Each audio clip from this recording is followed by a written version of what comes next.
मिलाते हुए लाइन खींचते हैं तो ये सारी रेखाएं लॉन्गिट्यूड कहलाती है। This is longitude. और जब इक्वेटर के पैरेलल लाइन खींचते हैं तो ये सारी रेखाएं लैटिट्यूड कहलाती है।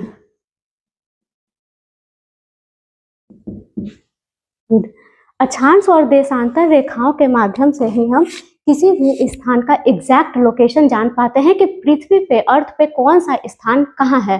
सपोज ये आपका अर्थ है। अब हम इस पे जानेंगे कि यूएस कहाँ है, ऑस्ट्रेलिया कहाँ है। हमें यूएस जाना है, ऑस्ट्रेलिया जाना है, यूरोप जाना है, तो पूरे अर्थ पे कहाँ ढूंढेंगे कि ये कहाँ मिलेगा। इसके लिए क्या किया गया है कि पूरे अर्थ पे लाइंस खींची गई हैं। जब नॉर्थ से साउथ को मिलाते हुए ऐसे लाइन खींची जाती हैं इस टाइप से, तो इसे देशांतर रेखाएं और लॉन्गिट्यूड बोलते हैं। और जब पैरेलल में, इक्वेटर रेखा के पैरेलल में लाइन खींची जाती है इस तरह से, तो इसे हम लैटिट्यूड बोलते हैं। जब पूरे अर्थ को हम ऐसे लाइंस में डिवाइड कर देंगे तो एक ग्रिड बनता है। इस ग्रिड के माध्यम से, इस लाइन के माध्यम से हम जान पाते हैं कि कोई भी स्थान कहाँ है। अब धरती पर ऐसा कोई स्थान नहीं होगा जो इस लाइन पे नहीं पड़ेगा। हर जगह किसी न किसी लाइन पे आएगी ही, किसी न किसी अक्षांश पे और किसी न किसी देशांतर पे आएगी ही। जैसे अब हमें इंडिया जाना है तो इंडिया का लोकेशन हमें पता है कि इंडिया 8 डिग्री से 37 डिग्री उत्तरी अक्षांश और 68 से 97 डिग्री पूर्वी देशांतर में है, तो हम आसानी से इंडिया जा सकते हैं। उसी प्रकार अगर हमें यूएस जाना होगा तो हम यूएस का अक्षांश और देशांतर पता करेंगे और जाएंगे, या कहीं भी जाना होगा तो उसका अक्षांश और देशांतर पता करेंगे और जाएंगे।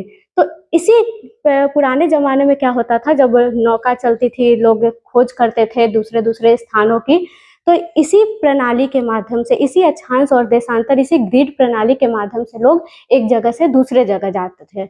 आज जो जीपीएस है, जो हमारे ट्रांसपोर्ट को इतना इजी बना दिया है, एरोप्लेन चलती है, जो भी चलती है, तो इसी ग्रिड प्रणाली की सहायता से ही वो चलती है। ठीक है। अब देशांतर का एक दूसरा उपयोग यह है कि इसकी सहायता से हम समय जान पाते हैं। जैसे आपका ये जो 0 डिग्री देशांतर रेखा हुआ, तो जब 0 डिग्री देशांतर से हम ईस्ट की तरफ जाएंगे 1 डिग्री, तो 1 डिग्री जाने पे 4 मिनट बढ़ जाएगा। और अगर 1 डिग्री वेस्ट जाते हैं तो 1 डिग्री वेस्ट जाने पे 4 मिनट घट जाएगा। जैसे आप 0 डिग्री से ईस्ट जाते हैं 1 डिग्री, तो अगर 0 डिग्री पे 12 बजे हैं तो ईस्ट के तरफ 12:04 हो जाएगा। और अगर आप वेस्ट जाते हैं तो वेस्ट जाने पे 4 मिनट कम होगा, 11 बजकर